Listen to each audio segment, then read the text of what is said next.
sebelum kita memulai pembelajaran, alangkah baiknya kita membaca doa menurut agama percaya masing-masing. Doa mulai.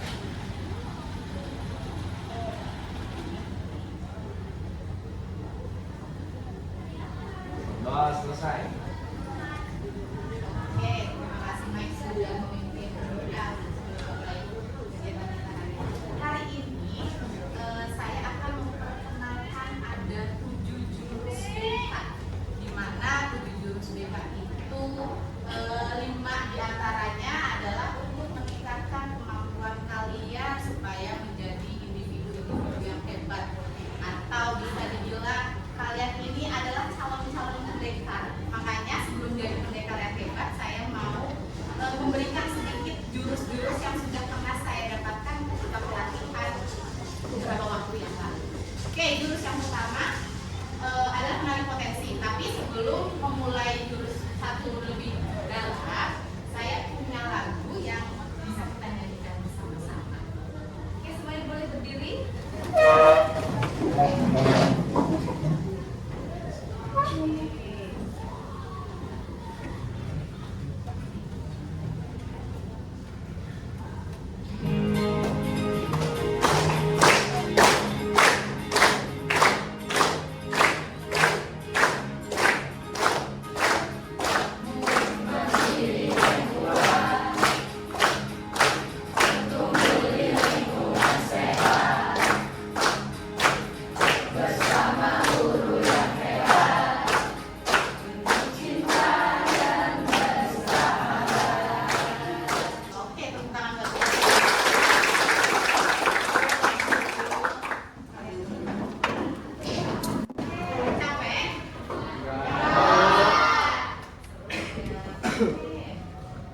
Sebelum masuk ke biar lebih fokus lagi nih, saya punya ada permainan buat melatih konsentrasi kalian. Namanya permainan kebalikan dan sebenarnya.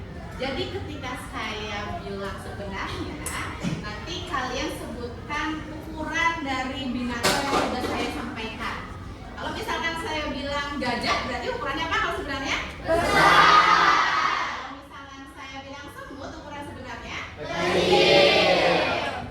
Kalau misalkan nanti saya bilang, permainannya saya ganti jadi kebalikannya. Kalau saya bilang semut, berarti ukurannya besar. Saya bilang gajah, berarti ukurannya kecil. Kita coba ya. Enakan sambil berdiri atau sambil duduk? Duduk. Oke, boleh sambil duduk. Oke, saya minta konsentrasi semuanya. Kita permainannya sebenarnya dulu ya. Sebenarnya. Kalau gajah ukurannya besar. Kalau semut ukurannya kecil. Masih sebenarnya. Semut ukurannya kecil. Gajah ukurannya besar. Oke, berarti sudah fokus semua ya. Kita masuk ke materi. Ada sedikit opening statement. Saya minta tolong salah satu yang membacakan. Oke, siap. Dibacakan. Selamat datang para pendekar. Sekarang kalian tiba di Padepokan Telaga Air. Di sini kalian akan lebih mengenal diri untuk mengoptimalkan cara berpikir, merasakan potensi diri yang mengalir, mengoptimalkan energi baik semakin hadir. Selamat melanjutkan perjalanan pertama. Hati-hati tergelincir. Oke, terima kasih. Selamat datang para pendekar. Sekarang kalian tiba di Padepokan Telaga Air. Di sini kalian akan lebih mengenal diri kalian untuk mengoptimalkan cara berpikir, merasakan potensi diri yang mengalir, mengoptimalkan energi baik semakin hadir. Selamat melanjutkan perjalanan pertama untuk tergelincir. Jadi, yang hari ini akan saya sampaikan itu adalah bagaimana kalian mengenal potensi kalian, mengenal minat belajar kalian apa, bakat kalian apa, gaya belajar kalian yang cocok itu apa. Terus juga mungkin nanti saya juga akan menyampaikan tentang kecerdasan menjumpai yang ada di dalam diri kalian. Oke, kalian semua bawa handphone hari ini? Oke, kalau misalkan bawa, silahkan kalian buka handphone kalian. Nanti kalian kerjakan 2 tes. Kelihatan kan ya sampai belakang ini tampilannya? Kalian kerjakan untuk dan tes gaya belajar. Ya.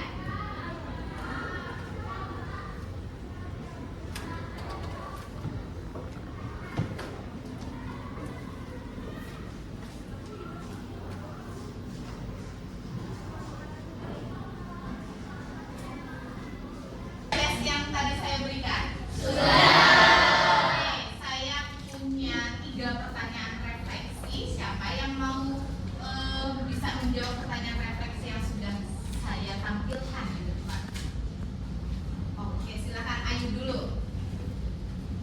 Baik, saya akan merefleksikan yang sudah tadi saya kerjakan. Yang pertama yaitu apa yang kamu rasakan setelah mendapatkan hasil analisis dari gaya belajar. Gaya belajar saya hasilnya yaitu visual yang dimana dia dengan cara menyerap informasi melalui penglihatan visual yang bisa dilihat visual yang bisa saya lihat seperti warna, peta, gambar. Jadi jika saya mengerjakan soal, saya harus memahami soal tersebut dengan penglihatan saya, atau misalnya soal tersebut ada gambar, saya melihat gambar tersebut dengan memahaminya. Jadi saya bisa lebih mengetahui visual itu seperti gaya belajar harus memahami terlebih dahulu dengan penglihatan. Jika kita memahaminya, jika memahaminya saya akan mempercayai.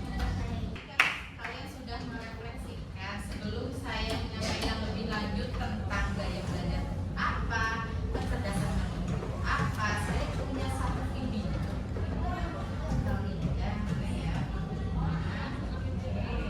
Video ini berkaitan dengan potensi.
Gaya belajar visual atau visual learner itu yang pertama adalah lebih mudah mengingat informasi dalam bentuk gambar, grafik, warna, ataupun tulisan. Yang kedua itu adalah senang membaca dan mencatat. Yang ketiga tertarik pada tampilan visual seperti diagram, mind mapping, video, ilustrasi, ataupun slide presentasi. Terus yang berikutnya adalah saat memahami pelajaran cenderung membayangkan di dalam pikirannya. Strategi pembelajaran yang efektif untuk gaya belajar visual itu adalah menggunakan gambar, peta konsep, dan infografik. Lalu selanjutnya strategi pembelajaran yang efektif untuk gaya belajar visual itu adalah mengajak murid untuk membuat catatan warna-warni, mind map, atau sketsa.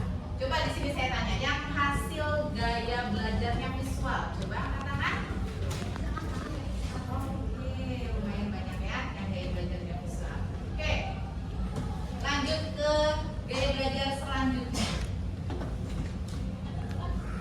Gaya belajar selanjutnya itu adalah gaya belajar auditory atau auditory learner. Ada yang tahu nggak? Icon simbolnya. Oke, berarti titik fokusnya adalah mendengarkan. Gaya belajar auditory learner biasanya itu lebih cepat paham jika informasinya disampaikan secara lisan, misalnya dalam bentuk ceramah, diskusi tanya jawab, atau mungkin kalian minta teman kalian membacakan materinya dan kalian mendengarkan mendengarkan penjelasan materi yang sudah disampaikan oleh teman kalian. Terus juga tipikal orang yang punya gaya belajar auditori itu senang berdiskusi, mendengarkan penjelasan ataupun mendengarkan suara dari Bapak Ibu. Lalu untuk yang selanjutnya adalah mudah mengenal informasi seperti yang didengar seperti lagu, cerita ataupun percakapan. Yang keempat, cenderung mengulang informasi dengan cara mengucapkan.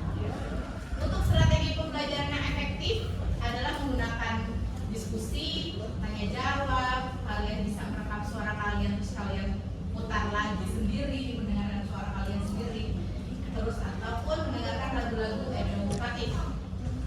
Untuk strategi pembelajaran yang kedua adalah mendorong murid untuk menjelaskan kembali materi dengan kata-katanya. Oke, tadi kita sudah membahas secara bersama-sama tentang gaya belajar auditori. Sekarang kita lanjut ke gaya belajar kinestetik. Tadi yang sudah kalian lihat tampilannya.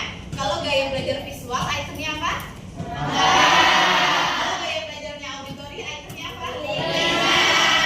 Kalau gaya belajarnya kinestetik, itemnya apa itu? Kira-kira kenapa sih gambar tampilannya itu tangan?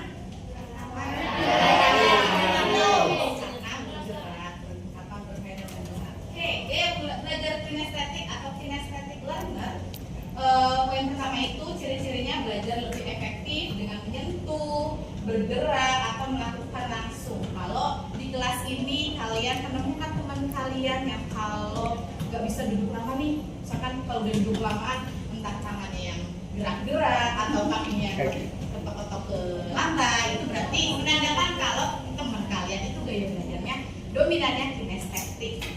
Terus yang kedua, suka praktek, eksperimen atau aktivitas fisik. Berarti dia suka pelajaran olahraga, nggak suka pelajaran yang cuma dengerin ceramah bapak ibu gurunya. Nggak suka tuh karena merasa bosen nih, bukan gaya belajar yang sesuai dengan dirinya. Tuh, mudah bosan jika hanya duduk diam terlalu lama. Kalau anak-anak kinestetik itu nggak bisa duduk diam lama, pasti gatel, entah itu kakinya yang bergerak-gerak, entah itu tangannya yang tiba-tiba coret-coret buku, ya nggak sih? Iya. Terus sering menggunakan gerakan tangan saat berbicara atau berbicara. Makanya sering menggerakkan anggota tubuh, tangan, kaki, itu yang menandakan bahwa teman kalian itu memiliki gaya belajarnya kinestetik. Oke, strategi pembelajaran yang efektif menggunakan permainan edukatif, simulasi, eksperimen atau bermain peran.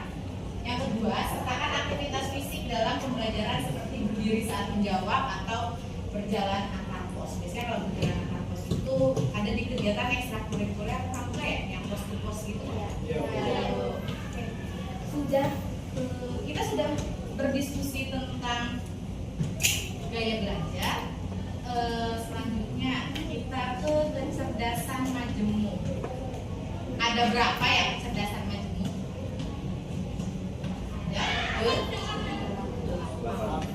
Ada 8 kecerdasan majemuk. Kecerdasan majemuk yang pertama itu adalah cerdas visual dan spasial. Cerdas visual dan spasial itu adalah membaca dan menulis untuk kesenangan, pandai menyusun teks, pandai menyusun teka-teki, menafsirkan gambar grafik dengan baik, menikmati menggambar, melukis dan seni visual, mengenali pola dengan benar. Cerdas visual spasial itu berarti profesi yang cocok apa ya dengan ciri-ciri yang seperti ini? Seniman, lukis, lebih tepatnya lukis. Terus selain itu ada lagi kan? Jurnalistik, bisa. Oke, lanjut ke cerdas verbal linguistik. Cerdas verbal linguistik itu ciri-cirinya mudah mengingat informasi tertulis dan lisan. Anak tersebut atau individu tersebut enjoy membaca dan menulis. Terus dia itu jago berdebat atau memberikan pidato persuasif, mampu menjelaskan sesuatu dengan baik, menggunakan humor saat berbicara. Dan kalau misalkan dari kecerdasan verbal linguistik, kira-kira profesinya apa ya dengan ciri-ciri ini? Jaksa, bisa. Selain jaksa, pengacara, ya pengacara. Karena kan yang namanya pengacara itu harus bisa bernegosiasi, jago berdebat.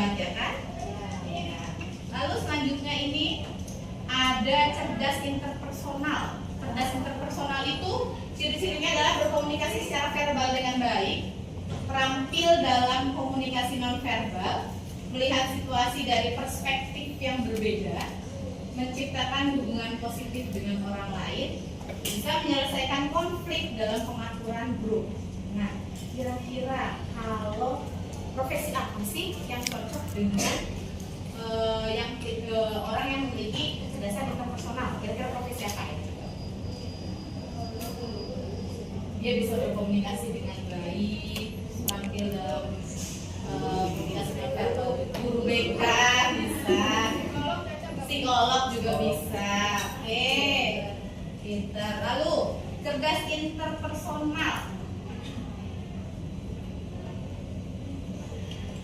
Cerdas interpersonal itu menganalisis kekuatan dan kelemahan sendiri dengan baik, menikmati ketika menganalisis teori dan ide, memiliki kesadaran diri yang sangat baik, paham dasar motivasi dan perasaannya sendiri. Kira-kira apa ya profesi yang cocok untuk orang yang memiliki kecerdasan intrapersonal?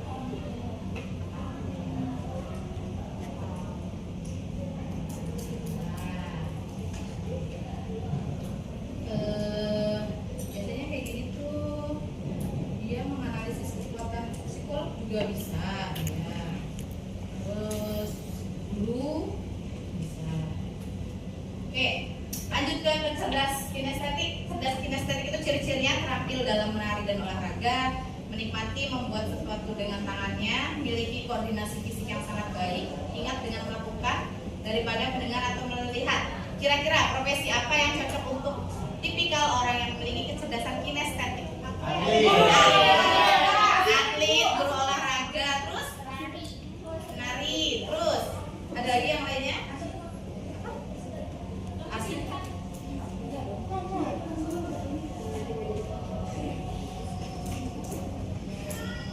Lanjut ke cerdas naturalis. Cerdas naturalis itu ciri-cirinya tertarik pada mata pelajaran botani, biologi, dan zoologi, mengkategorikan dan membuat katalog informasi dengan mudah, menikmati berkemah, berkebun, hiking, dan menjelajah alam bebas, tidak suka mempelajari topik asing yang tidak ada hubungannya dengan alam. Kira-kira apa profesi yang cocok untuk cerdas naturalis? Kenapa? Ilmuwan.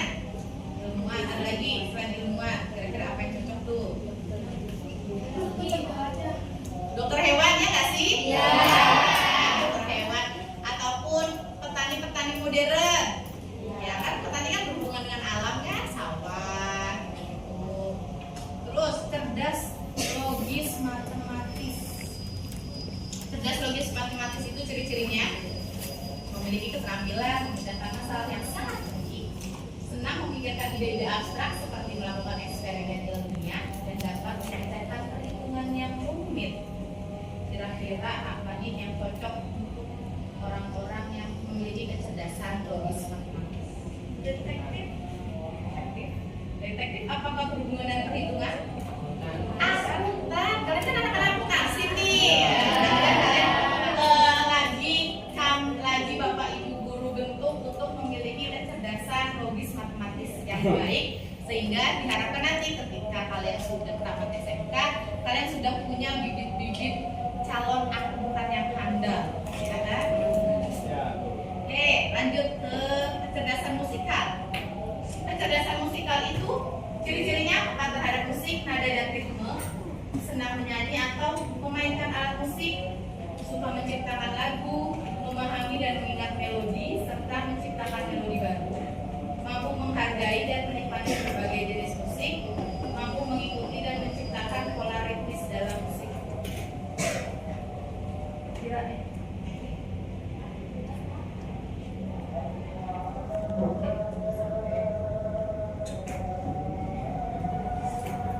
Cerdas musik. Oke, orang yang memiliki cerdas musikal, apa kira-kira profesi yang cocok?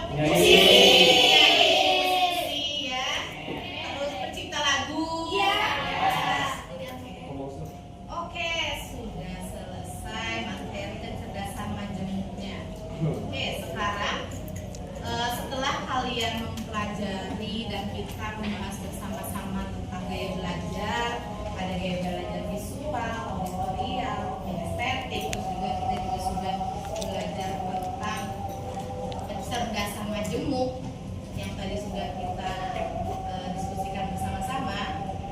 Nah, ini ada beberapa pertanyaan yang harus kalian jawab, dan kalian menjawabnya itu sesuai dengan hasil tes yang sudah kalian kerjakan di awal pembelajaran kita tadi, ya.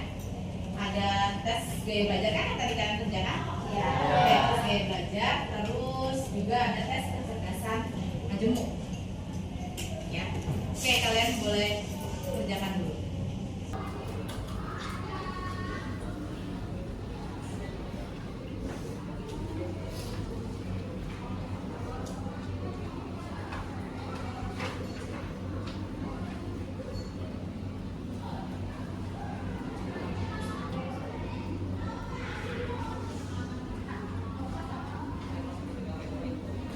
Sudah selesai menjawab pertanyaan yang saya tampilkan? Siapa yang mau menjawab pertanyaan yang sudah saya berikan di sini? Oke, silakan Meski.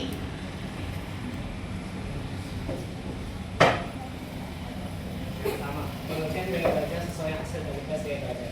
Kebetulan saya mendapatkan gaya belajar visual, yaitu gaya belajar seseorang yang lebih efektif melalui penglihatan. Contohnya belajar dengan membuat mind map, menonton video pembelajaran, dan membaca buku atau artikel yang berisi dengan ilustrasi. Yang kedua, ciri-ciri gaya belajar yang sesuai dengan hasil tes.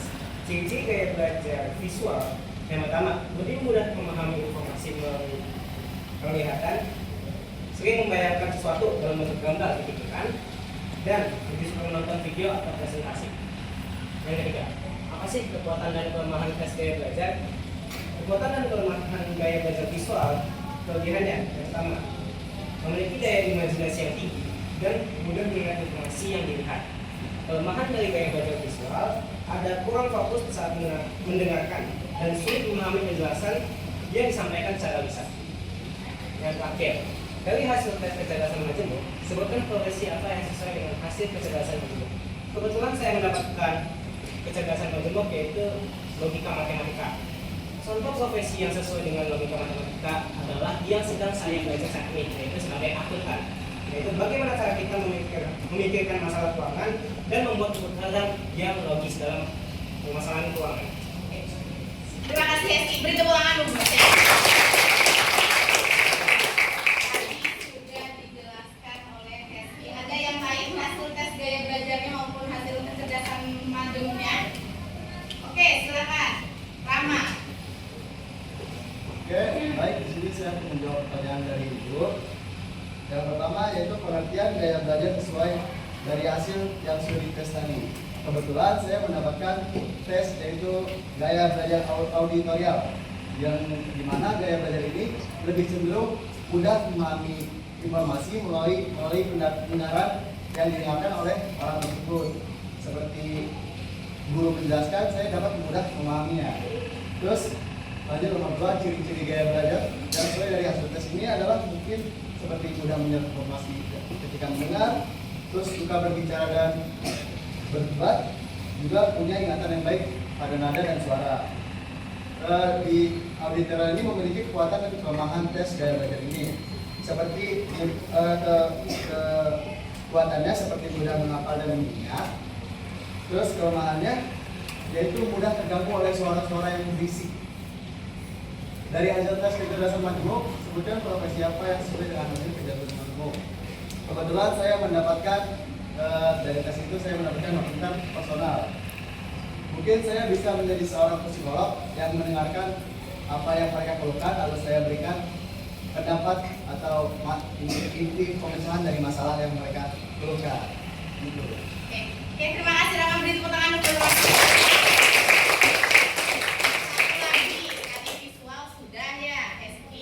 auditorial sudah diwakilkan oleh Rama.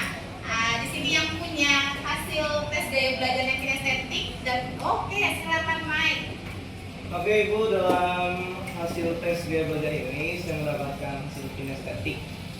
Dan dengan soal pertama, apa sih pengertian dari gaya belajar kinestetik? Gaya belajar kinestetik adalah gaya belajar yang lebih cenderung memahami dengan secara fisik. Contohnya seperti apa?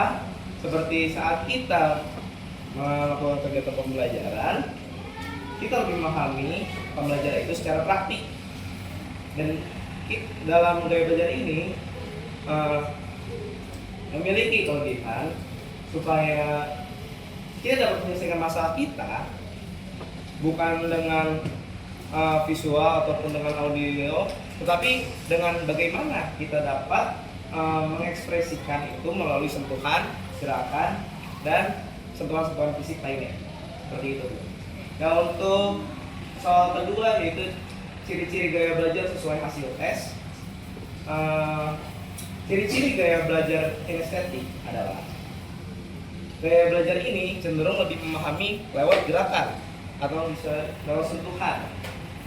Dan kekurangan atau kelemahan dari gaya belajar ini adalah kita lebih sulit untuk mendengarkan informasi atau belajar secara audio dan secara visual, karena keunggulan saya di sini dalam gaya bahasa ini adalah lebih cepat memahami dan lebih cepat belajar dengan melakukan suatu tindakan.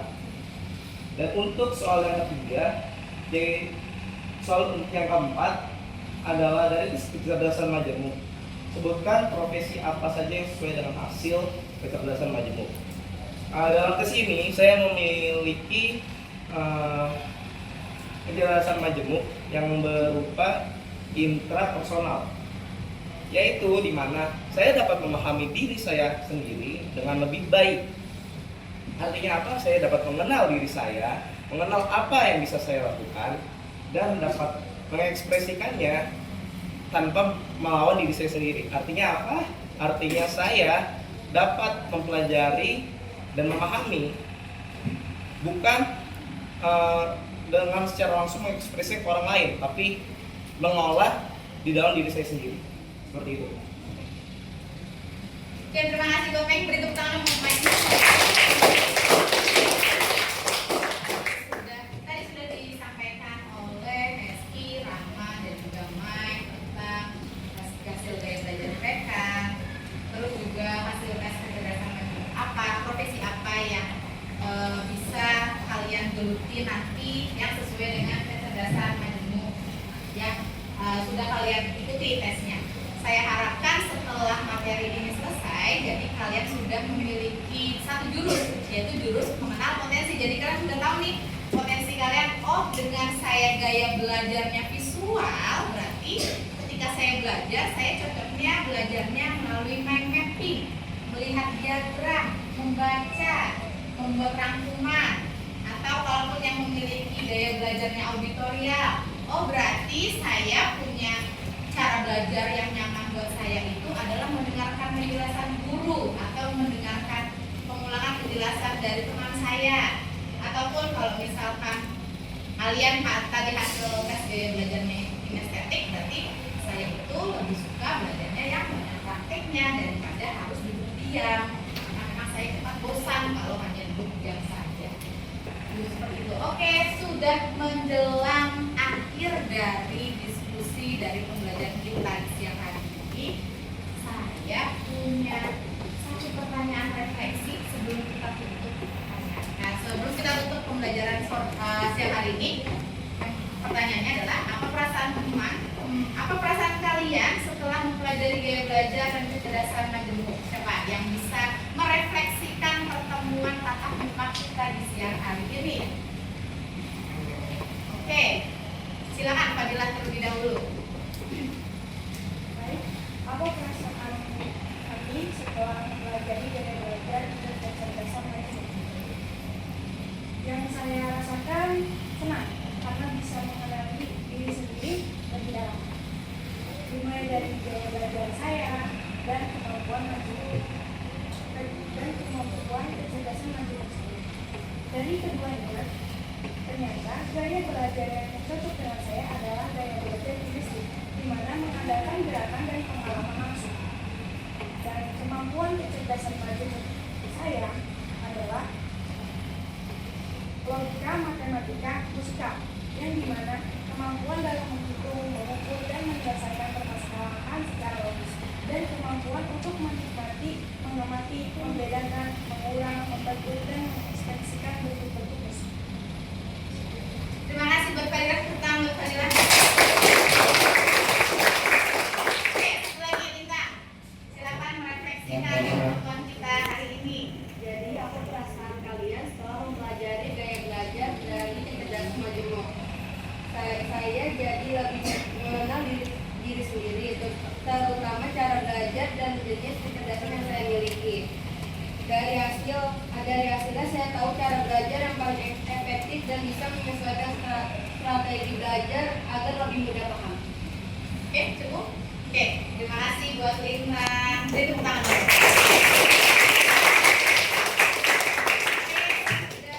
Kita sudah sampai di akhir pembelajaran pertemuan yang kali ini.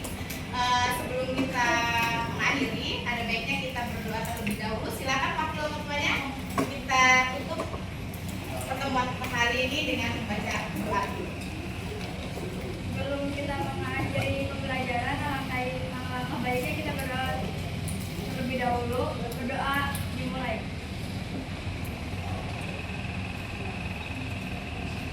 Doa selesai. Oke, terima kasih buat antusias dan perhatian kalian siang hari